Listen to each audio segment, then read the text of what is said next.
یا ایھا الذین آمنوا لا ترفعوا اصواتکم فوق صوت النبی ولا تجہروا له بالقول کجہر بعضکم لبعض ان تحبط اعمالکم وانتم لا تشعرون۔ اللہ کیا کہتا ہے کہ اے ایمان والو، نبی کی آواز سے تمہاری آواز اونچی نہ ہو جائے۔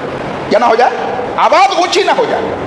ایک چیز کا خیال رہے۔ دوسرا خیال یہ رہے کہ تم ایسا نہ پکارو اپنے نبی کو، اپنے حبیب کو، جیسا کہ تم آپس میں ایک دوسرے کو پکارتے ہو، وگرنہ کیا ہوگا؟ ان تحبط اعمالکم وانتم لا تشعرون، تمہارے اعمال غارت کر دیے جائیں گے اور تمہیں احساس بھی نہیں ہوگا، پتہ بھی نہیں چلے گا۔ یہ آیت کریمہ نازل ہوئی نا تو صحابہ اکرام میں ایک صحابی ہیں حضرت ثابت بن قیس رضی اللہ تعالی عنہ۔ کیا نام ہے؟ ثابت بن قیس رضی اللہ تعالی عنہ۔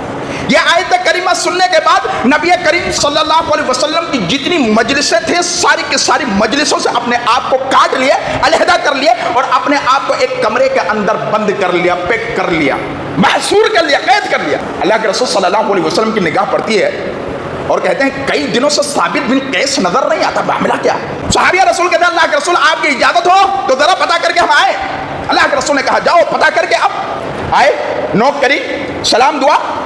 ثابت بن قیس کو روم کے ایک کنارے پر سر کو لٹکائے ہوئے بہت افسردگی میں وہ صحابی دیکھتے ہیں اور کہتے ہیں کہ ثابت بن قیس تجھے کیا ہو گیا؟ تو نبی کی ساری مجلسوں سے اپنے آپ کو علیحدہ کر لیا اور یہاں ایک کمرے کے اندر پیک کر لیا، اپنے آپ کو بند کر لیا۔ ہائے ہائے، صحابہ کرام کا ایمان دیکھیں۔ کہنے لگے میرے ساتھی، اللہ تعالیٰ قرآن کریم کے اندر فرماتا ہے کہ جس کی آواز نبی کی آواز سے اوپر ہو گئی اس کے اعمال غارت ہو جائیں گے۔ میری آواز آلریڈی قدرتی طور پر نبی کی آواز سے بھاری بھرکم ہے تو میرا تو اعمال غارت ہو گیا اور میں دوزخی ہو گیا، جہنمی ہو گیا۔ ہائے ہائے، اس خوف نے حضرت ثابت بن قیس کو نبی کے ساری مجالس سے بائیکاٹ کر دیا۔ وہ اللہ کے رسول کے پاس گئے اور کہنے لگے کہ اللہ کے رسول وہ ثابت بن قیس تو ایسی باتیں کر رہا۔ اللہ کے رسول صلی اللہ علیہ وسلم نے کہا جاؤ اور تم اسے کہو کہ وہ دوزخی نہیں، جہنمی نہیں بلکہ جنتی ہے۔ ہائے ہائے، یہ صحابہ کرام رضی اللہ عنہم ورضوا عنہ، اللہ ان سے اور وہ اللہ سے راضی ہو گئے۔ کسی ایک صحابی کے اوپر بھی اگر ہمارے ایمان میں شکوک و شبہات ہے نا، ہمارا ایمان غارت ہے۔